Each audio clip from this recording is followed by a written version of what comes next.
All right, so if we can cool here is with the guys from Lydia Can't Breathe. How goes it, everybody?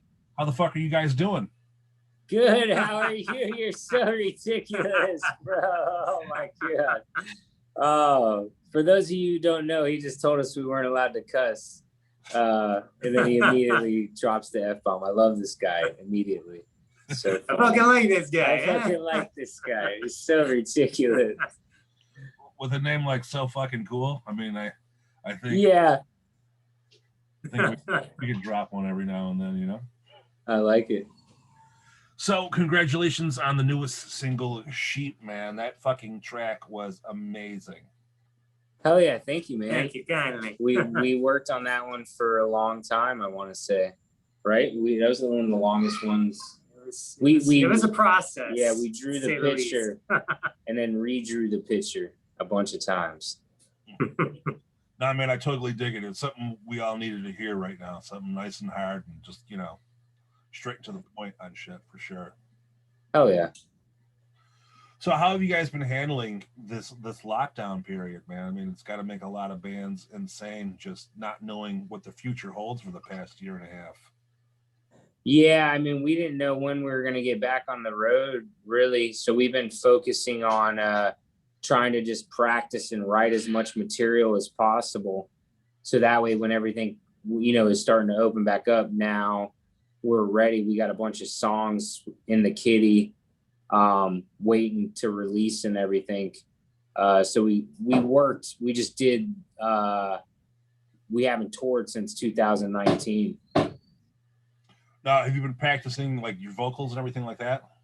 Oh yeah, we practice at my house actually. We have a soundproof like room and it's like all the drums and everything are set up in there.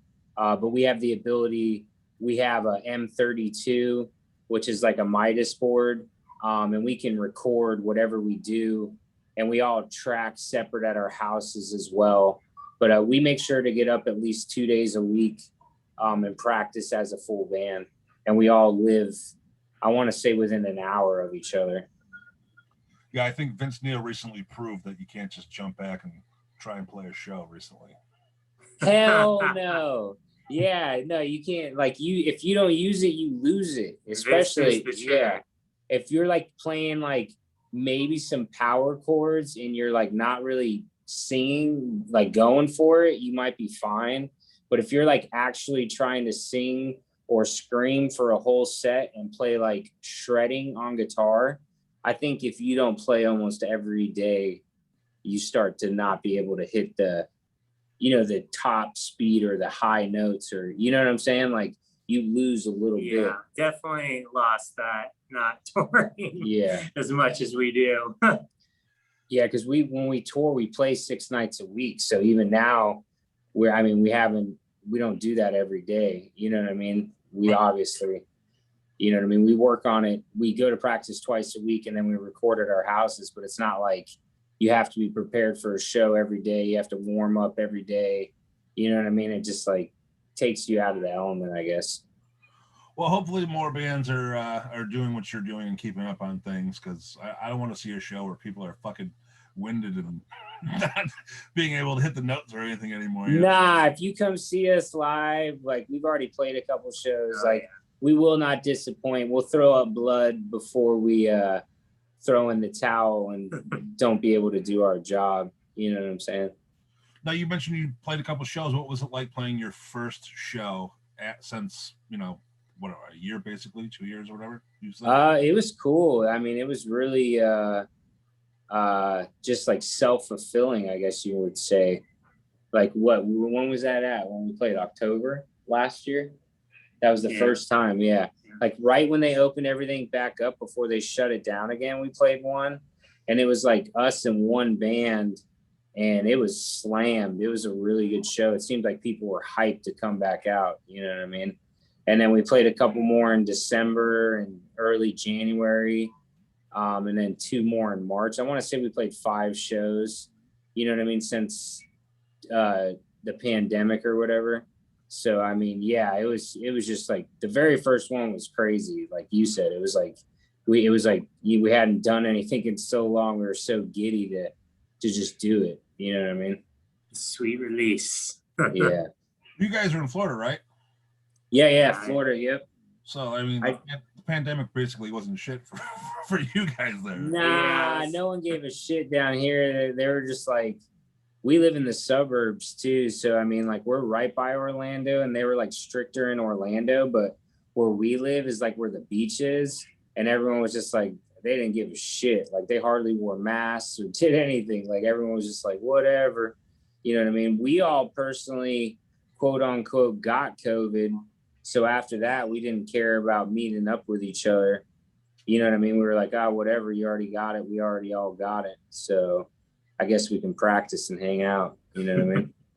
See, I'm in New York, man. I went from us having curfews a few weeks ago to pandemic is over and no mask or nothing at all. Yeah, that's crazy. Yeah, for here, it was like, people were wearing them, don't get me wrong, but it was like not required almost. And it was like, if someone wasn't wearing it, no one wanted to like start a stink about it. You know what I'm saying? Yeah. So I don't know. I honestly, I wore it when I went like grocery shopping and stuff at first, but now I never wear it. Yeah, there was some places that were requiring it. Yeah, you couldn't get in. Yeah. But now a lot of the places now have signs just saying, it's your choice. Yeah, whatever you want to do. Please wear it if you feel like it. Yeah. Well, I just think it's funny that everyone put it on the honor system now. You know, yeah. Everyone's like, hey, you're not sick, right? All right, cool. It's all good. Come in. Yeah. Well, it's just, you know, most people are like, I'm vaccinated. Yeah, that's what I always say if I go anywhere. I'm like, my buddy's like, you got a mask? And I'm like, dude, I'm vaccinated. It's all good. Like, don't worry about it. We're good to go. So you don't have a card. They don't give you a card or nothing, I think, when you get it. I think you get a star that you got to put on your arm to walk around. So moving forward, you guys got more shows planned? I mean, obviously, you have the huge tour with Sevendust, and besides Tremonti. that, yeah. Anything leading up to that? We got a couple shows coming up in August. Like right before that, we play hometown, and then we play Tampa. And then like the week after that, we'll be playing some shows on that tour by ourselves or with locals, because the festivals were already booked before we got on the tour. Right. So we don't get to play any of the festivals. So a lot of those nights we're driving the opposite direction and playing like Tennessee or something if they're playing like Louisville, and then meeting back up with them the next day. But we have 15 shows with Sevendust and Tremonti, and then probably we'll have like another 5 by ourselves in between then. And then I don't think we'll tour again until spring of next year. That'll probably be the rest of what we do this year, because we want to drop like a couple more videos, and we have a bunch more music we need to record. But we do have like 13 songs recorded right now that we haven't dropped yet, basically. So it has to be pretty amazing to finally get back on the road, to have 2 fucking kick-ass bands to be part of a great tour like that. Dude, it's so stoked. Yeah, it's like one of the biggest tours, if not the biggest tour we've ever done, for sure. So for us, it's like, I don't know if we just got lucky because like no one was going out or what, but there was supposed to be 4 bands on it, I think. And now there's only 3. So I'm thinking that we're just the only card, you know what I mean? They were like, hey, their video's doing good, and these guys have toured a bunch. Our booking agent knew their booking agent, and then it was just like time was right, and we just got lucky. We got a good one on this one. It's awesome, man. Good for you guys. Yeah. But you mentioned you have 13 songs recorded. Are you just putting out singles now because that's basically what the industry is having everybody do? Yeah, we're self funded, I guess you would say. So we just have like a booking agent and then like a internet and like manager and a publicist. We run everything in-house. So Basically, I don't know where I was going with that. What were we talking? You were saying how singles, or put them out every. Yeah. Oh yeah. My bad. Yeah. So like singles is the way we're just copying the industry. My bad. I smoked like right before we did this or whatever. But yeah, basically, everybody in the industry. But we're actually the rock community just started doing it, and the rap community and a lot of the R&B was already kind of doing it. And I feel like we're following suit to what they're doing now because they're leading the actual industry itself, in sales and all that. So I think that the rock industry now through our community, everyone's like, oh, we should do that. You need to release as much material as possible. And you got to have like everything be like more and more content because you can't get on that algorithm. Yeah. You got to be like dropping pictures and videos and songs every day on your Instagram, Twitter, and Facebook, YouTube channel. Or if you're not, the algorithm, screws up or it doesn't show it to even all your fans. Like if we have 33,000 likes or something on Facebook, if we don't post every day, then it starts to show less and less of those people. So it's crazy. Now, do you ever consider being more and more like what the our rappers are doing out there now and start shooting at other bands and beating up women and things like that? I mean, you mean like talking trash back and forth or whatever? No, like literally shooting. Like you see, like like no, definitely not. No, but I do think it would be good to have like a singer. Like have, like co-singer or maybe like a guest guitar spot and try to like co-brand, how they're doing that amongst them or whatever. Right. But the beef thing's good too. Like if I could just like, get someone really big to be pissed off and talk shit every day to me, I mean, I would gladly talk shit back to pick up a bunch of fans, you know what I mean? Well, there's only one way to set that off is if you wanted to start talking shit about someone right now. Dude, he's like, just start talking shit, bro. Oh my god. Well, I need to figure that out. No, I mean, like I totally get the process of doing the singles right now. I think it's kept everyone busy during this time. It gave the fans just enough. Like I like to joke around that musicians are more like drug dealers now because they just give you a hit. They keep you coming back for more. You got to keep on checking up to see what's next. You can't fulfill them too much, exactly, because then they won't come back. And if you don't have something for the next time they want something, then they just go somewhere else. You know what I mean? So it's just crazy. Well, I mean, you got to think about how many people put out albums during this pandemic and the shit just got lost. So everybody did, for sure. Without touring to back it up, I mean, you might as well just throw that shit away. Unfortunately, yeah, you're not going to recoup it. That's why we kind of held on our material. We just started dropping it because we were like, dude, how are we even going to recoup any of the marketing? You know what I mean? Where if we're not, playing the shows and stuff, that's your biggest eat usually. So. Now, one thing I noticed that you're doing merch that ties around to the singles, basically. I mean, that new shirt that you guys got off with the animal eating something on there, that was fucking nice. Yeah, it goes along with sheep. It's like a big wolf eating a sheep or whatever. Yeah. Big bad wolf. Yeah, we're trying to do stuff like that. You know what I mean? Keep it fresh. We always try to have cool merch, that people would want to buy even if they're not a fan. You know what I mean? I get you. Yeah. Now that cover art of the sheep mask, are you guys going to be selling those at shows or no? What was that? The cover art with the sheep mask. Are you guys going to be selling those masks at your shows or no? Oh yeah. We do. We have those. We're going to have them on the Sevendust tour for sure. We only have a limited amount, and we're going to have an EP that we only have 100 copies to that we're going to be dropping the week before that tour.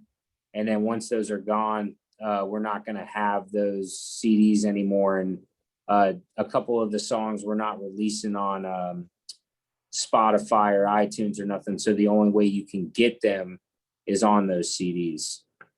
That's cool, man. Definitely.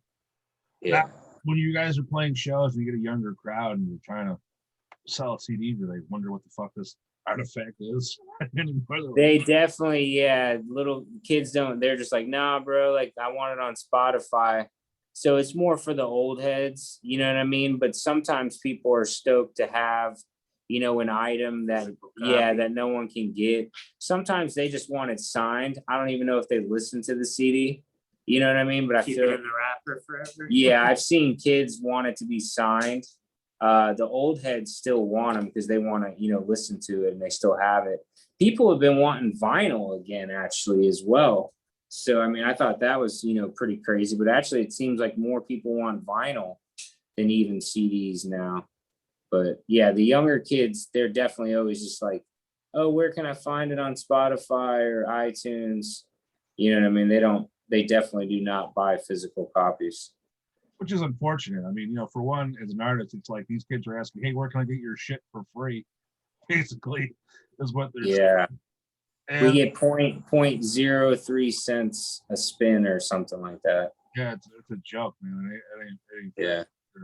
That, and they just don't understand. Like, I can remember going to record stores and getting CDs and fucking flipping through that book when I got home, and the whole experience. Yeah, they don't even care about the booklet with the cover and like the story behind it anymore. Like they basically listen. That's another reason we did the single, is because people are just listening to it on their phone, on their playlist. So they usually don't have your whole album on their playlist anyway. They pick, the couple songs they like. So we're trying to make more, have there be more importance. You know what I mean? Like, oh, this song is a single. I grabbed it. Like, you know what I mean? It stands out a little more. You know what I mean? That was the whole idea behind it or whatever. See, the one thing I find beneficial for listeners anyway is that when acts are only putting out singles, they're not putting out pieces of shit. I mean, sometimes when people put an album together, they'll put a couple fillers or something on there. But exactly, yeah, we're trying to not do that. We threw a lot of songs away. We probably had like 20, and we only are releasing 13. And out of the 13, we might even cut a couple more if we don't really like them. You know what I mean? So we're trying to be real strict, so that way there is no filler. It's just all songs that are worth dropping. You know what I mean? So what's next for you guys? What's next, you said? Yes. The tour. I mean, we're about to do another video. We'll be dropping another video before we leave for tour. But I mean, we're just gearing up to get ready for tour, promoting the hell out of it for the next 2 months, getting a new light show dialed in, trying to get as much of our new music demoed out. So when we get back, we can record again, because we're going to lose a month on all that while we're gone, because you don't rehearse the new stuff while you're on tour, really. You kind of play like 2 songs to sound check, and then you play your set every night, and then you warm up. You know what I'm saying? It's a good repetition, but you're definitely not writing a bunch of material, I feel like, on the road. So when you're playing a slot like you're doing now, opening up for Sevendust and Tremonti, you're only going to have a limited amount of time. How do you go ahead and pick the set list that you have? We just try to pick the best 5 or 6 songs we got, and like that have the most energy. We try not to do a ballad because we feel like we only have so much time to grab these people. We got to just go in there and try to get them. So, I mean, whoever's coming out, expect high energy off of our set. We're just going to get in and blast it out. You know what I mean? Because I think we only get like 30, 35 minutes or something. Awesome. Now, people that are watching this, they want to follow up. They want to hear Sheep. They want to see the next video. They want to get tickets for the tour date, shit like that. Where do they go? What do they do? Go to our website, www.lydiacan'tbreathe.com. And it's got a link to all of our socials. The videos, usually the newest videos right there on the page. All of our tour dates are on Bands in Town, but they'll be up on the website starting next week. We're like linking both the pages. So I would say go to the website and it will link you to everything else. Awesome. All right, guys, I love that track. I can't wait to see what's next for you, and hopefully we'll able to link up sometime when you're on this tour. I think you're playing Rochester. That's Yeah, I think we are. Yep. Yeah, if you can come out, please let us know, man. Be awesome. definitely, man. Awesome. It was a pleasure talking to you guys. Hell yeah, man. Have You a good too. night, bro. Take care. Take care.